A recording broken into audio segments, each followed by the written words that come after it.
Bom dia a todos, boa tarde, boa noite. Estamos aqui mais uma vez nesse quarto encontro a respeito do livro de Ezequiel, que a igreja nos propõe, a CNBB propôs para a igreja no Brasil a leitura, a compreensão, o aprofundamento do livro de Ezequiel, um livro que retrata um momento crítico da vida do povo de Israel. E quando falamos do povo de Israel, nós também pertencemos a essa caminhada, somos filhos de Abraão. Dessa maneira, nos colocamos, nos alinhamos, procuramos compreender esse passado desse povo de fé e também ele nos reflete a realidade atual. Lá, naquele momento, momentos de decisões, momento de escolhas, momento de compreender melhor quem é Deus. E para nós também aqui hoje. Quem é Deus? O que Deus quer de nós? Quem é Jesus Cristo? Né? Aquele que viria instaurar a nova e definitiva aliança. Anunciada, essa aliança anunciada lá, naquele momento tão difícil, o momento onde nós tivemos o cativeiro na Babilônia, né, o momento do exílio, chamado exílio da Babilônia. Então vamos iniciar, e vamos iniciar rezando. Deus de amor e bondade, envia teu Santo Espírito sobre cada um de nós, para que possamos compreender mais e melhor a vossa palavra. E compreendendo mais e melhor, possamos praticar essa palavra, tornar essa palavra um ato concreto do amor de Deus e de Jesus Cristo por cada um de nós. Em nome do Pai, do Filho e do Espírito Santo. Amém. Muito bem. No último encontro, que foi o terceiro encontro, estão aí nas redes, está aí no YouTube, está aí no Facebook, né, da paróquia. Eu não me apresentei, mas eu sou o diácono Eduardo Sierra, da paróquia São Sebastião, aqui da Arquidiocese de São Paulo. Né? Então temos aí nas nossas mídias, nas nossas redes sociais, vários vídeos para compreendermos mais e melhor. Vamos ver onde nós paramos aqui, quando realizamos o terceiro encontro. Paramos exatamente nesse slide, né? Nesse slide. Continuando a divisão, então, longo, né? Isso lá. Estamos aí, nós dividimos em 5 partes o livro, 5 assuntos, desde o chamado de Ezequiel, quando Deus convoca o profeta, né? Até o encerramento lá, que vai ser no final do exílio da Babilônia. Né? Então nós temos aqui diversos oráculos. Né? Os oráculos são sempre muito fortes, densos, da palavra de Deus dita pela boca do profeta. Então, o profeta é aquele que abre o coração para a palavra de Deus, para a presença de Deus, e vai lá de uma maneira muito corajosa dizer ao outro que aquele caminho não é bom, que aquele caminho é perigoso, que aquele caminho pode levar ao sofrimento e à morte. E essa também é a nossa missão, profetas de Deus. Né? É uma missão fácil? Não, não é uma missão fácil. É uma missão desafiadora para cada um de nós. Mas devemos assumir essa missão. Como diria Jeremias, ai de mim se não faço. Né? Ai de mim se não faço. Como escapar de ti, se tua voz clama em meu peito? Né? Então nós temos aqui os oráculos contra as nações. Eram nações vizinhas, né? Inimigas de Israel. Ao longo do tempo, ao longo da história, Israel foi ali amealhando, de uma certa maneira, inimigos. Mas por quê? Porque, historicamente, ele invade essas nações próximas, né? O grande conquistador foi, sem dúvida nenhuma, o rei Davi. O rei Davi. Salomão já não tem esse espírito bélico, né? Mas Davi tem ali sim suas mãos manchadas de sangue, tanto que Deus não permite que Davi construa o templo. Quem vai construir é exatamente seu filho Salomão. Como ele destruiu várias nações, como ele passou a fio de espadas, como ele levou os tesouros, né?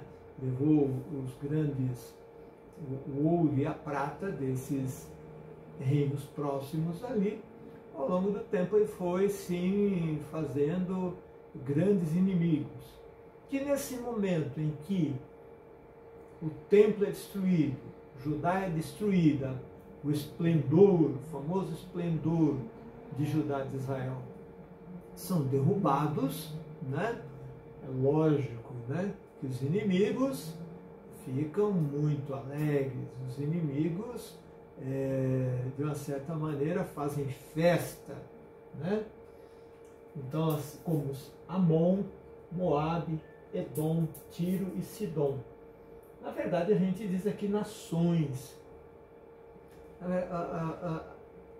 Nações, a gente está acostumado com uma nação ser formada por inúmeras cidades, né? Ou estados e depois cidades, dependendo da distribuição político-geográfica ali, né? A famosa geopolítica e a questão política da divisão das terras. Mas ali eram pequenas nações que, na verdade, eram cidades que se consideravam uma nação, né? Cidades-estado, que se chama, né? Temos também nesse período, a queda do Egito. O Egito foi uma grande potência, um lugar efervescente em termos culturais, né? Desenvolvimento cultural. Muitas coisas que temos até hoje foram criadas ali, foram inventadas ali no Egito, né? Então, como todo império, ele nasce, se desenvolve, tem seu apogeu e o seu declínio, né? De tal maneira que nada é permanente, nada é permanente. É bom a gente pensar nisso, né? Às vezes vivemos como se a eternidade fosse tudo normal até a eternidade. A gente não percebe, mas a realidade ela vai mudando aos poucos, né? Tem aquele livro que mexeu no meu queijo, né? Mexeram no meu queijo, isto é, o ratinho lá que sempre ia lá, tinha um queijo, aí começaram a mexer, começou a faltar queijo, diminuir, etc, e não foi percebendo, né? Então, o profeta é aquele que olha essa realidade e começa a perceber, opa, a coisa está mudando, tem coisa diferente aqui, é preciso tomar cuidado. E é só naquela época?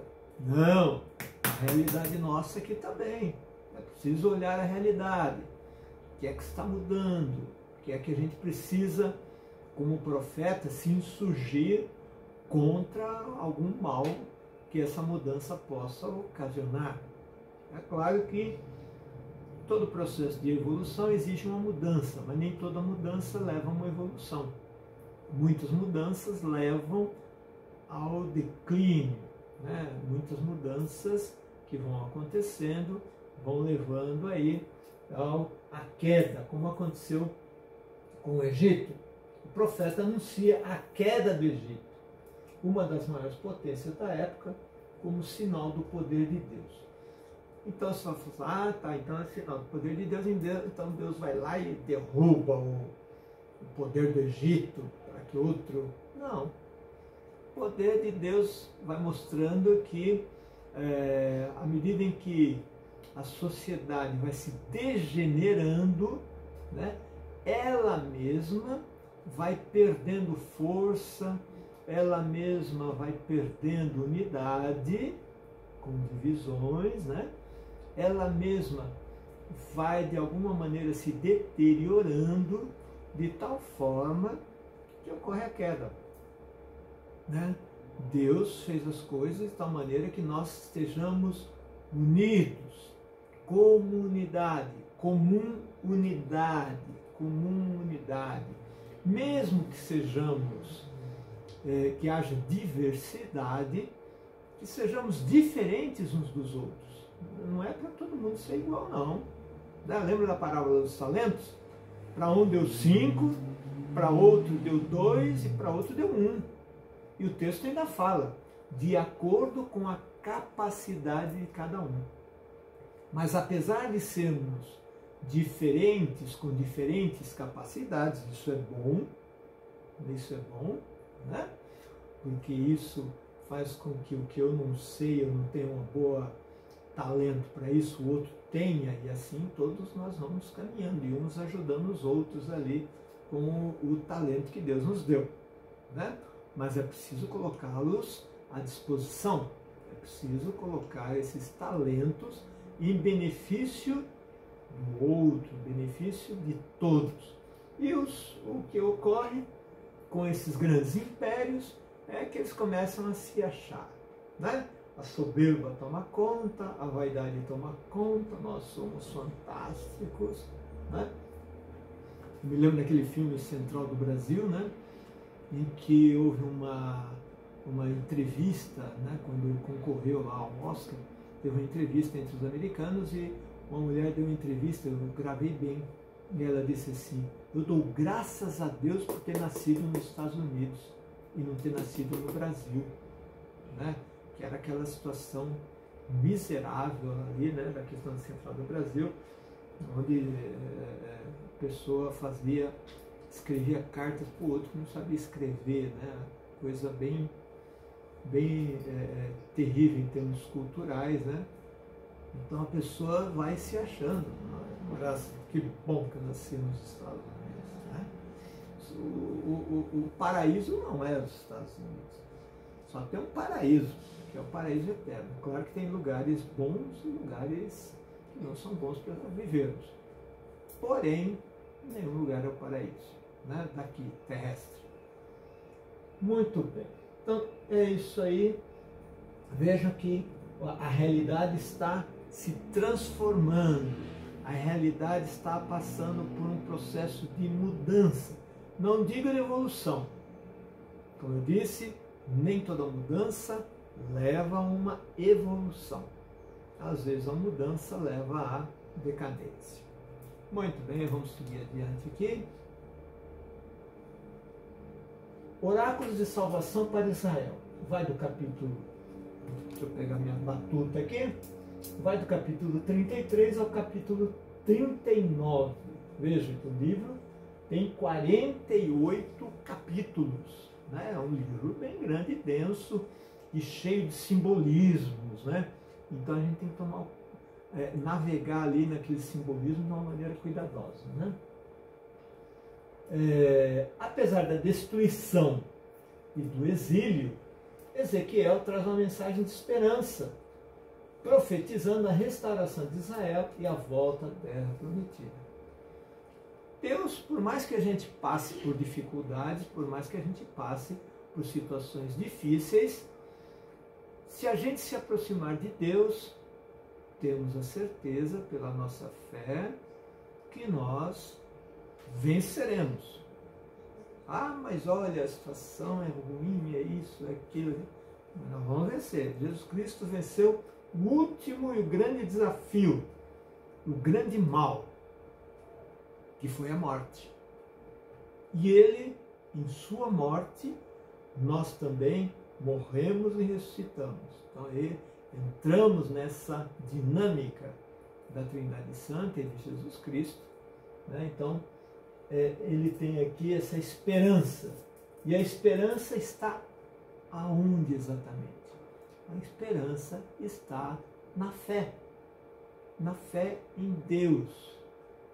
Então, por mais que a situação esteja boa, Por mais que a situação esteja difícil, a fé é aquela que nos dá força, energia, nos renova, a esperança nos renova e a gente sai adiante, sai para frente, de tal maneira que a gente reverta qualquer situação negativa, qualquer situação em que parece que o sofrimento e a angústia vai vencer e vai ser definitivo. Não será, não será. Nós temos aqui a regeneração espiritual, né? Regeneração espiritual, isto é, então, essa restauração começa a partir do quê? A partir da regeneração espiritual. Qual é o tema da campanha aqui? Colocarei em vós o meu espírito e vivereis. Então, quando Deus derrama seu espírito sobre nós, que a gente chama também de graça, né? Quando Deus derrama essa graça sobre nós, Ele restaura as nossas forças e nos dá uma nova vida. E vivereis. Ah, mas de vez em quando Ele faz isso, de vez em quando Ele não faz. Quando é que Ele faz e quando é que Ele não faz? A graça, ela é permanente. Deus está sempre disposto. Ele não precisa nem acordar de manhã, ele não dorme, né?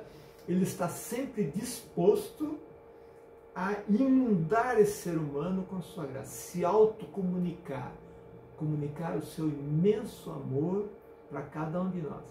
Bom, e quando é que acontece essa regeneração, se ele está sempre, continuamente derramando essas graças? Ela ocorre de uma maneira concreta quando nós nos abrimos para a graça. Quando nós abrimos nossos corações para o amor. Então a graça permite que a graça comece a te regenerar interiormente. Aí você vai dizer assim, mas temos prático mesmo, como é que isso... Vou dar um exemplo, vou dar algumas dicas aqui. Se você se deixar levar pelo ódio, né? O ódio, às vezes, tem gente, aquele que fala assim, olha, eu dou um boi para não entrar numa briga, uma boiada para não sair dela. Eu sempre me preocupo com essa frase. Por quê? Eu estou dizendo, eu dou um boi para não entrar na briga. Agora, depois que eu estiver na briga, deixa comigo, porque eu dou uma boiada para não sair dela. Porque eu gosto muito de briga. Eu gosto muito de quebra-pau. Eu gosto muito de partir para as cabeças. Eu gosto muito de arrebentar. Estou me abrindo para a graça nesse momento? Uma graça restauradora? Regeneradora? Claro que não.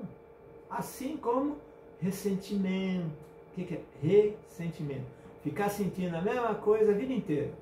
Aconteceu um negócio lá há 20 anos, tá certo? E aí fica. Aí quando começa a cicatrizar, a pessoa vai lá com a unha assim, sabe? Vai lá e começa a cutucar para sangrar. E aí, ressentimento, continuamente. Onde é que cabe a graça aí? Pense numa coisa sem graça, como diria o povo, né? Então, veja, esses sentimentos negativos não permitem que a graça participe de nossa vida. O ódio, o desejo de vingança, a soberba, né? A vaidade, achar que é melhor que o outro, né? E essas tentações estão aí à espreita. Tentação para todo mundo. O padre, para o diácono, para o bispo, para o papa, para todos, indistintamente. Essa presença, essa tentação está aí à porta. Agora, quem está à porta também é Jesus Cristo. Se você quiser abrir a porta a Ele, você tem que deixar de lado essas coisas aí e deixar as feridas que estão já cicatrizando, deixar que acabem de cicatrizar, né? Muito bem.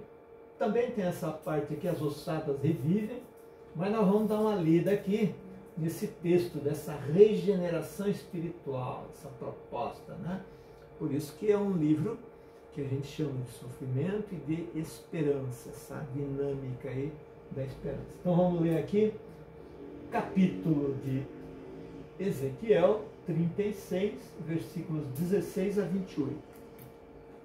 Então 36, eu vou lá e volto, viu gente? Eu sou meio por causa dos assuntos. 36, 16 a 28. Olha lá, a regeneração espiritual de Israel, que é a nossa. Façam sempre esse paralelo com a nossa realidade pessoal da comunidade, nós enquanto país, enquanto também enquanto espécie humana, né? Veio a mim a palavra do Senhor: Filho do homem, a casa de Israel estava morando em sua terra, mas eles a mancharam com seu caminho e suas más ações. Seu caminho era para mim como a impureza da menstruação. Olha, faz um paralelo aqui sobre a menstruação. Então derramei sobre eles o meu furor, por causa do sangue que derramaram sobre a terra e por causa dos ídolos com que a contaminaram. Então nós temos aqui novamente a questão da idolatria. Isto é, o que é idolatria?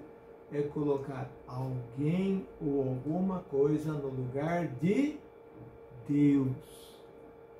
Será que está vendo idolatria por aí no mundo? Pois é, cheio de ídolos, né? Eu já até comentei sobre isso no encontro anterior aqui, né? Não vou me estender aí mais. Eu os dispersei entre as nações e eles foram disseminados pelos países. Então vejam que, na verdade, quando Deus está falando isso, foi que aquela falta de comunidade, né? Aquela unidade do antigo Israel fez com que eles se disseminassem. Isto é, a ausência de Deus, né? Por quê? Por que fala assim, Deus, aqui como Deus sendo sujeito, né? Eu os dispersei entre as nações e eles foram disseminados pelos países.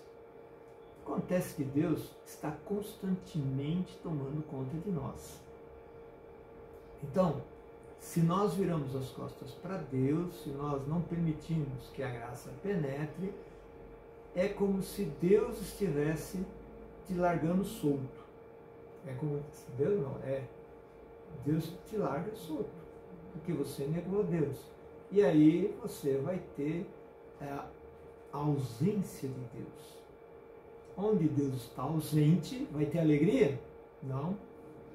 Onde Deus está ausente, vai ter justiça? Não, não vai poder. Por quê?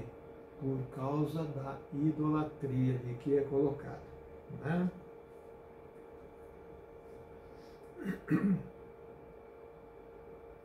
Chegando às nações para onde foram, profanaram o meu santo nome, quando a respeito deles se dizia: este é o povo do Senhor, mas tiveram de sair de sua terra. Então, veja, colocaram toda a culpa por aquele momento tão difícil nas costas de Deus. Então, por isso que ele fala: profanaram o meu santo nome, né? Então eu tive consideração com o seu santo nome, que a casa de Israel profanava entre as nações para onde foram, né?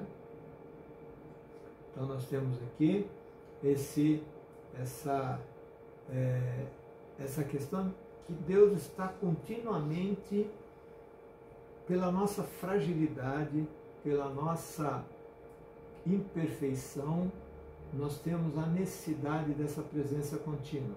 Apesar de sermos filhos de Deus, criaturas fantásticas, o ápice da criação, ainda assim somos imperfeitos, somos seres em construção,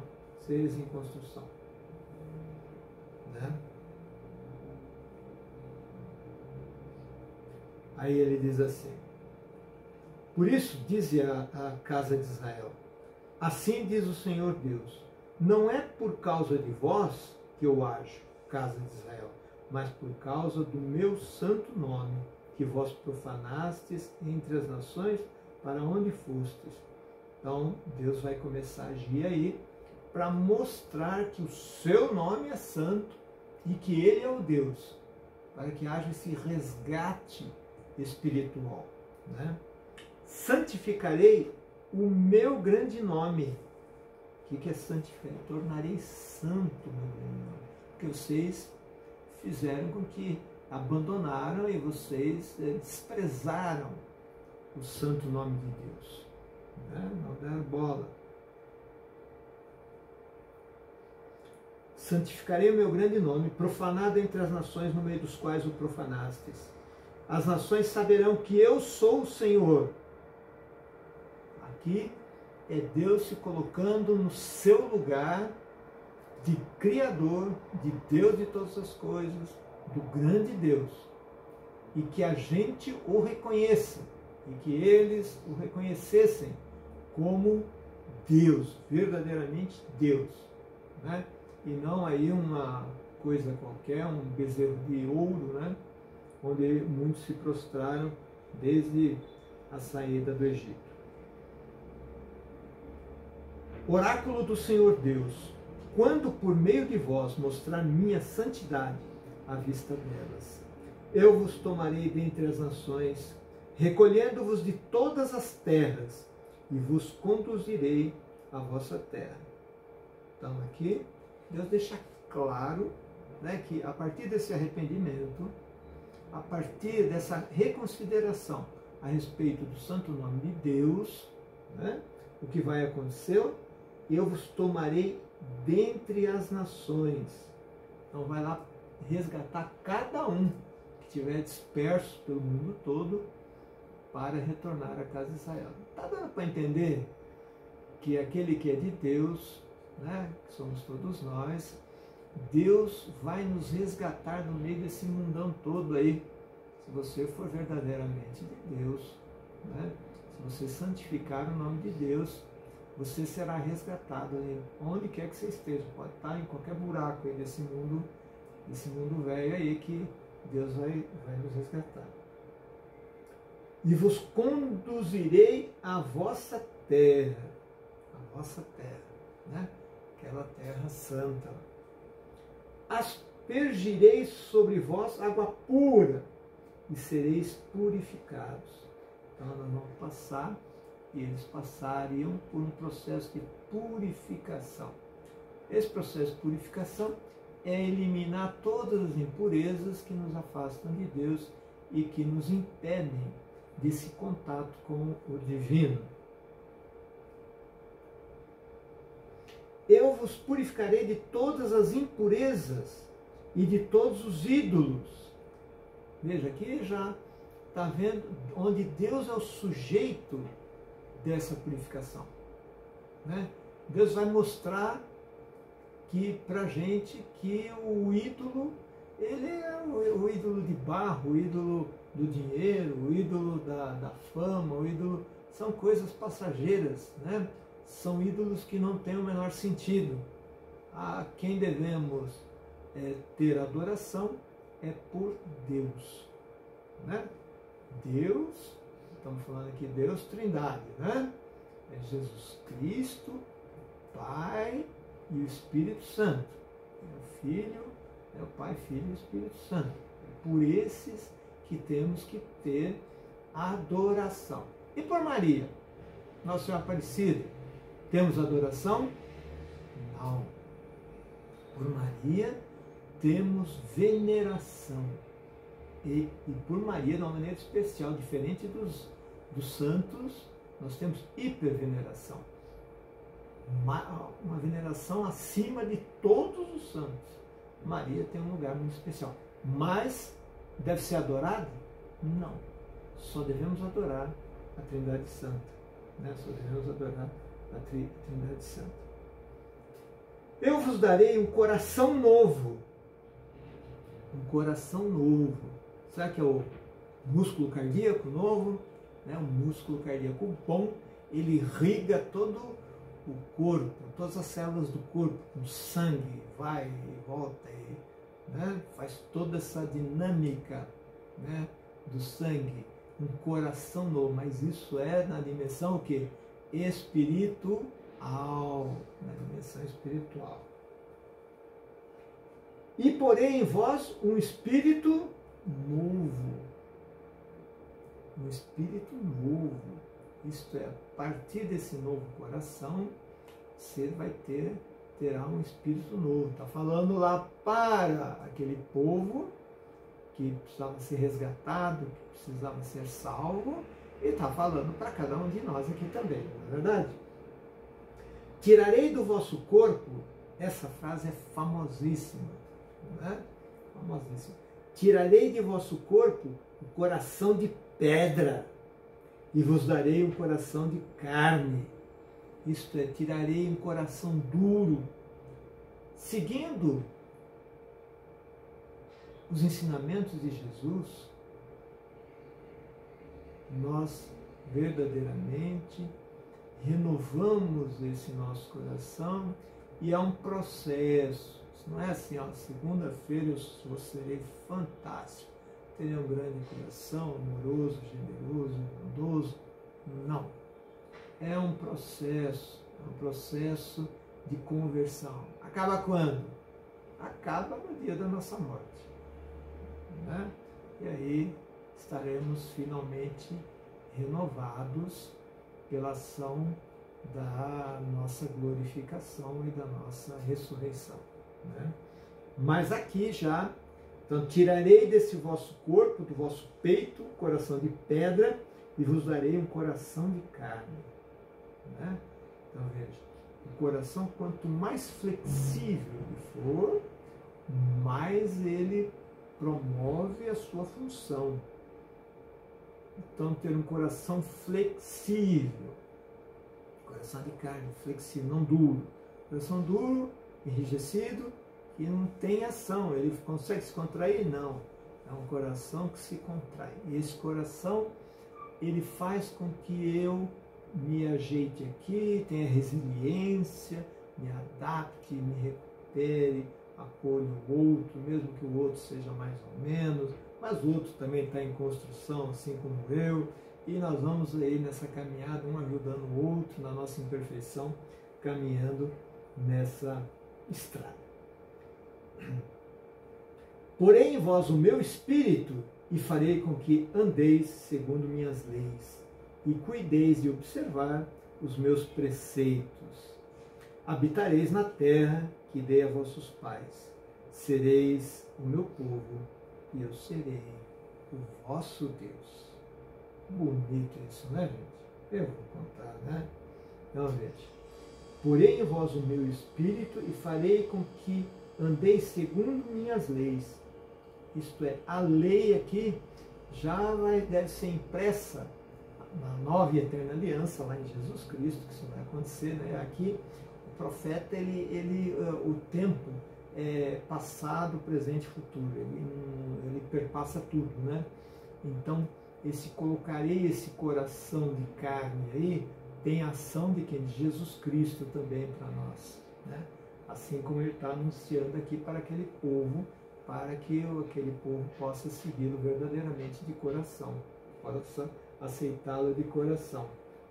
Porém, vós, o meu espírito, farei com que andeis segundo minhas leis e cuideis de observar os meus preceitos. Onde é que vai estar escrita essa nova lei? Não mais a lei de Moisés, mas essa nova lei vai estar talhada, escrita dentro dos corações. Não vai precisar nem de papel mais. nem de notebook ou de um celular qualquer.